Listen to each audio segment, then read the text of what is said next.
Hello, everyone, and welcome back to our reading of The Black Arrow. Today's chapter, The Hooded Face. Let's get started. They awoke in the grey of the morning. The birds were not yet in full song, but twittered here and there among the woods. The sun was not yet up, but the eastern sky was barred with solemn colours. Half-starved and over-weary as they were, they lay without moving, sunk in a delightful lassitude, and as they thus lay, the clang of a bell fell suddenly upon their ears. "A bell!" said Dick, sitting up. "Can we be then so near to Holywood?" A little after, the bell clanged again, but this time somewhat nearer, and from that time forth, and still drawing nearer and nearer, it continued to sound brokenly abroad in the silence of the morning. "Nay, what should this betoken?" said Dick, who was now broad awake. "It is someone walking," returned Matcham, "and the bell tolleth ever as he moves." "I seen that well," said Dick. "But wherefore? What maketh he in Tunstall Woods?" "Jack," he added, "laugh at me and ye will, but I like not the hollow sound of it." "Nay," said Matcham with a shiver, "it hath a doleful note, and the day were not come." But just then the bell, quickening its pace, began to ring thick and hurried, and then it gave a single hammering jangle, and was silent for a space. "It is as though the bearer had run for a paternoster while, and then leaped the river," Dick observed. "And now beginneth he again to pace soberly forward," added Matcham. "Nay," returned Dick, "nay, not so soberly, Jack. 'Tis a man that walketh yon right speedily. 'Tis a man in some fear of his life, or about some hurried business. See ye not how swift the beating draweth near? It is now close by," said Matcham. They were now on the edge of the pit, and as the pit itself was on a certain eminence, they commanded a view over the greater proportion of the clearing, up to the thick woods that closed it in. The daylight, which was very clear and grey, showed them a riband of white footpath wandering among the gorse.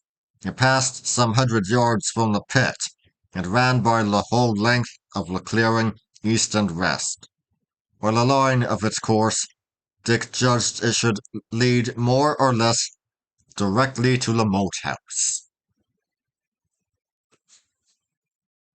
Upon his path, stepping forth from the margin of the wood, a white figure now appeared. It paused a little and seemed to look about, and then at a slow pace and bent almost double, it began to draw near across the heath. At every step the bell clanged. Face it had none. A white hood, not even pierced with eye-holes, veiled the head, and as the creature moved, it seemed to feel its way with the tapping of a stick. Fear fell upon the lads as cold as death. "A leper," said Dick hoarsely. "His touch is death," said Matcham. "Let us run." "Not so," returned Dick. "See ye not? He is stone blind. He guideth him with a staff. Let us lie still. The wind bloweth towards the path, and he will go by and hurt us not. Alas, poor soul, and we should rather pity him." "I will pity him when he is by," replied Matcham. The blind leper was now about halfway towards them, and just then the sun rose and shone full on his veiled face. He had been a tall man before he was bowed by his disgusting sickness, and even now he walked with a vigorous step. The dismal beating of his bell, the pattering of the stick, the eyeless screen before his countenance, and the knowledge that he was not only doomed to death and suffering, but shut out forever from the touch of his fellow men, filled the lads' bosoms with dismay, and at every step that brought him nearer, their courage and strength seemed to desert them. As he came about level with the pit, he paused and turned his face full upon the lads. "Mary be my shield, he sees us," said Matcham faintly. "Hush!" whispered Dick. "He doth but hearken. He is blind, fool." The leper looked or listened, whichever he was really doing, for some seconds. Then he began to move on again, but presently paused once more, and again turned and seemed to gaze upon the lads. Even Dick became dead white, and closed his eyes as if by the mere sight he might become infected. But soon the bell sounded, and this time without any further hesitation, the leper crossed the remainder of the little heath and disappeared into the covert of the woods. "He saw us," said Matcham. "I could swear it." "Tut," returned Dick, recovering some sparks of courage. "He but heard us. He was in fear, poor soul. And ye were blind and walked in a perpetual night. Ye would start yourself if ever a twig rustled or a bird cried peep." "Dick, good Dick, he saw us," repeated Matcham. "When a man hearkeneth, he doth not as this man. He doth otherwise, Dick. This was seeing, it was not hearing. He means foully. Hark, ounce, if his bell be not stopped." Such was the case. The bell rang no longer. "Nay," said Dick, "I like that not. Nay," he cried again, "I like that little. What may this betoken? Let us go by the mass." "He hath gone east," added Matcham. "Good Dick, let us go westward straight. I shall not breathe till I have my back turned upon that leper." "Jack, ye are too cowardly," replied Dick. "We shall go fair for Holywood, or as fair at least as I can guide you, and that will be due north." They were afoot at once, passed the stream upon some stepping stones, and began to mount on the other side, which was steeper towards the margin of the wood. The ground became very uneven, full of knolls and hollows. Trees grew scattered or in clumps. It became difficult to choose a path, and the lads somewhat wandered. They were weary besides, with yesterday's exertions and the lack of food, and they moved but heavily and dragged their feet among the sand. Presently, coming to the top of a knoll, they were aware of the leper, some 100 feet in front of them, crossing the line of their march by a hollow. His bell was silent, his staff no longer tapped the ground, and he went before him with the swift and assured footsteps of a man who sees. Next moment he had disappeared into a little thicket. The lads, at the first glimpse, had crouched behind a tuft of gorse.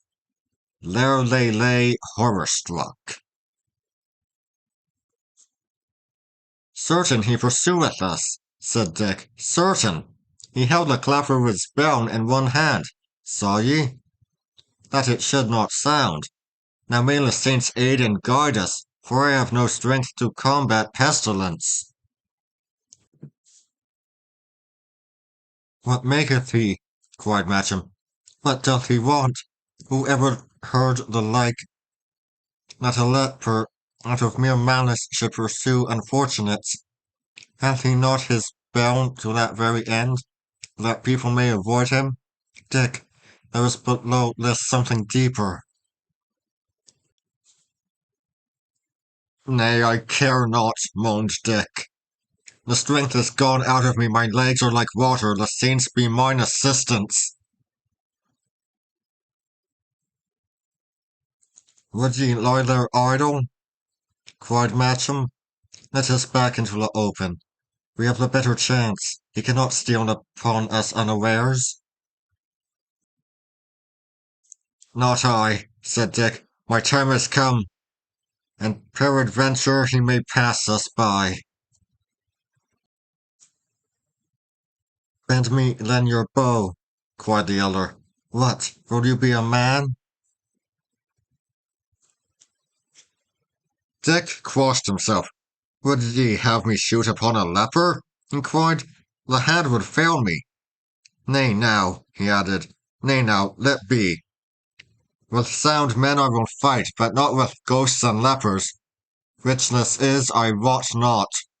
One or other, heaven be our protection.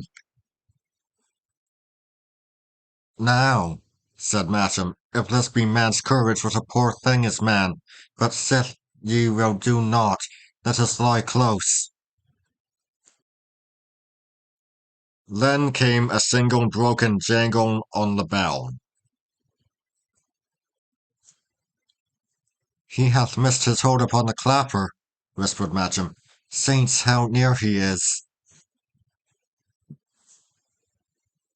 But Dick answered never a word.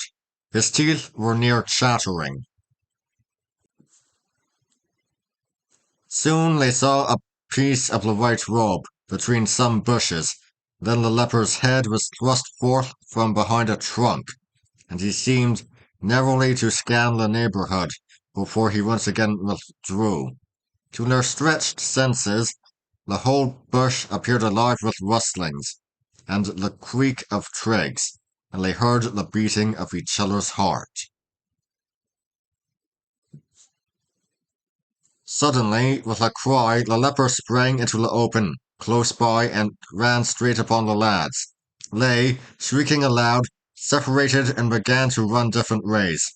But their horrible enemy fastened upon Matcham, ran him swiftly down, and had him almost instantly a prisoner. The lad gave one scream that echoed high and far over the forest. He had one spasm of struggling, and then all his limbs relaxed, and he fell limp into his captor's arms. Dick heard the cry and turned. He saw Matcham fall, and on the instant his spirit and his strength revived. With a cry of pity and anger, he unslung and bent his arblast. But ere he had time to shoot, the leper held up his hand. Hold your shot, Dickon, cried a familiar voice. Hold your shot, mad rag. Know ye not a friend? And then laying down Matcham on the turf, he undid the hood from off his face and disclosed the features of Sir Daniel Brackley. Sir Daniel! Cried Dick. Ay, by the mass, Sir Daniel, returned the knight. Would ye shoot upon your guardian rogue? But here is this. And there he broke off and pointing to Matcham asked, How called ye him, Dick? Nay, said Dick, I call him Master Matcham. Know ye him not? He said ye knew him. Ay, replied Sir Daniel, I know the lad. And he chuckled. But he has fainted, and by my sooth he might have had less to faint for. Hey, Dick, did I put the fear of death upon you? Indeed, Sir Daniel, you did that, said Dick and sighed again at the mere recollection. Nay, sir, saving your respect, I had as lief a met the devil in person, And to speak the truth, I am yet all a quake.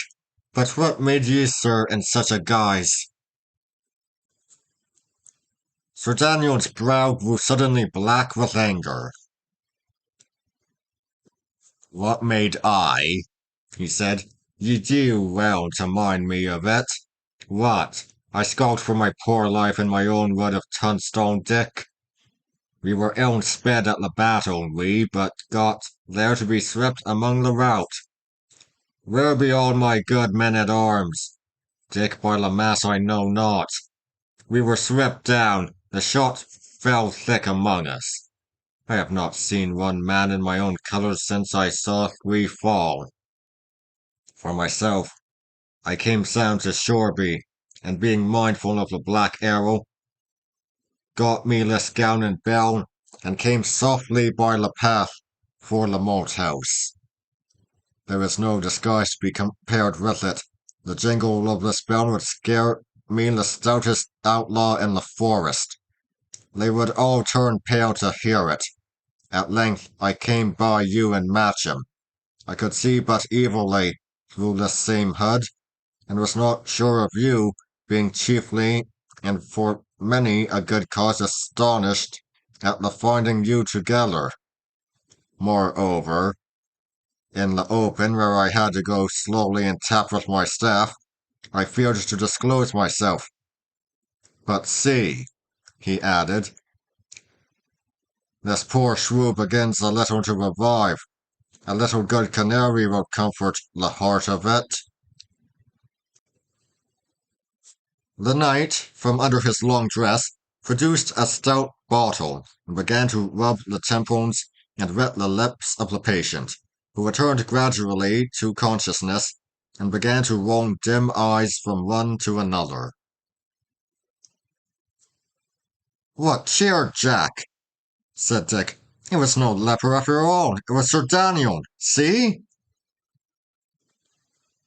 Swallow me a good draught of this, said the knight. This will give you manhood. Thereafter I will give you both a meal, and we shall all three on to Tunstone.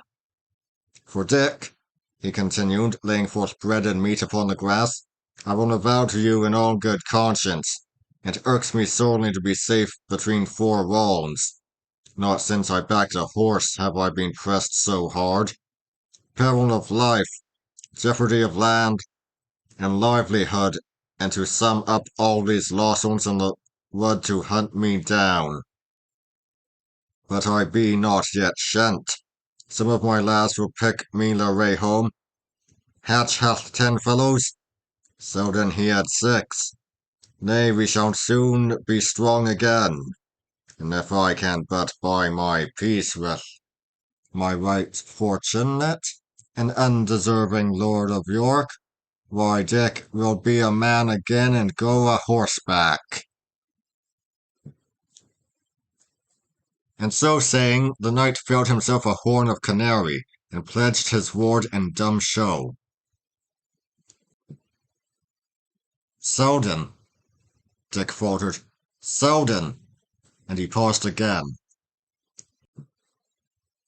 Sir Daniel put down the wine untasted. How? He cried in an unchanged voice. Selden? Speak, what of Selden? Dick stammered forth the tale of the ambush and the massacre. The knight heard in silence, but as he listened his countenance became convulsed with rage and grief. Now hear, he cried, on my right hand I swear to avenge it. If that I fail, if that I spare not 10 men's souls for each, may this hand wither from my body. I broke this Duckworth like a rush. I beggared him to his door. I burned the thatch above his head. I drove him from this country, and now cometh he back to beard me? Nay, but Duckworth this time it shall go bitter hard. He was silent for some time, his face working. Eat, he cried suddenly. And you here, he added to Matcham, Swear me an oath to follow straight to the moat house. I will pledge mine honour, replied Matcham. What make I with your honour? Replied the knight. Swear me upon your mother's welfare. Matcham gave the required oath, and Sir Daniel readjusted the hood over his face and prepared his belt and staff. To see him once more in that appalling travesty somewhat revived the horror of his two companions, but the knight was soon upon his feet.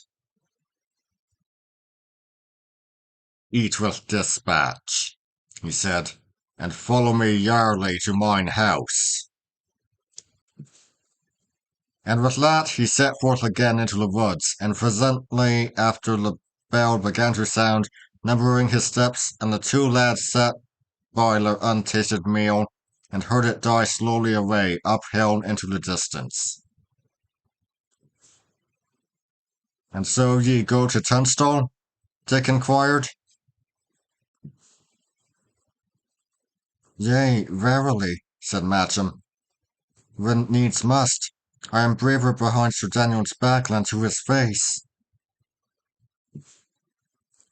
They ate hastily, and set forth along the path through the airy upper levels of the forest, where great beeches stood apart among green lawns, and the birds and squirrels made merry on the boughs. 2 hours later they began to descend upon the other side, and already among the tree-tops saw before them the red walls and roofs of Tunstall House. Here, said Matcham, pausing, ye shall take your leave of your friend Jack, whom ye are to see no more. Come, Dick, forgive him what he did amiss, as he, for his part, cheerfully and lovingly forgiveth you. And wherefore so? Asked Dick. And we both go to Tunstall. I shall see you yet again, I trow, and that right often.